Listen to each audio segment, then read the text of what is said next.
अस्सलाम वालेकुम नाज़रीन, नांदेड़ उर्दू न्यूज़ में आपका इस्तकबाल है। चलिए नजर डालते हैं नांदेड़ कोरोना अपडेट की तरफ।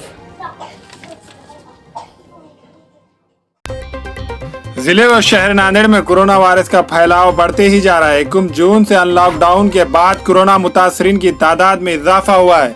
मालूम होता है कि कोरोना वायरस को लेकर ना तो शहरी संजीदा है और ना इंतजामिया और कुछ दुकानदारों की जानिब से खुल्लम खुल्ला कानून की खिलाफ वर्जी की जा रही है। समाजी दूरी, मास्क और वक्त की पाबंदी पर अमल नहीं किया जा रहा है। मोटरसाइकिल सिर्फ एक ही चला सकता है, लेकिन देखा यह जा रहा है कि मोटरसाइकिल पर 2-3 सवार होकर घूम रहे हैं। यही हाल 3 व्हीलर 4 व्हीलर वाली गाड़ियों का है।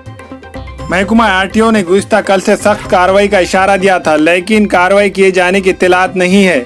महकमा ट्रैफिक भी खामोश तमाशाई का रोल अदा कर रहा है। रात में 9 बजे से कर्फ्यू नाफिज है, लेकिन कोई कर्फ्यू पर अमल नहीं कर रहा है। हालांकि शाम 5 बजे तमाम कारोबार बंद हो रहे हैं। फिर क्या वजह है कि रास्तों पर शहरियों की मोटरसाइकिलें घूम रही है, शहरी घूम रहे हैं। सिविल सर्जन बार बार कहते हैं कि घरों में रहो, बिला वजह बाहर ना निकलो, इंतजामिया से ताउन करो।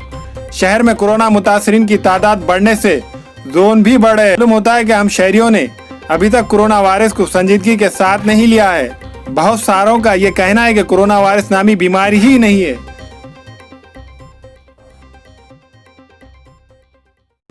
अस्सलाम वालेकुम, मैं अखिल मिर्जा। हमें उम्मीद है कि आपको हमारा चैनल अच्छा लगता होगा। लेटेस्ट न्यूज के लिए देखते रहिए नांदेड़ उर्दू न्यूज, और न्यूज के पसंद आने पर लाइक, शेयर और सब्सक्राइब करना ना भूलें।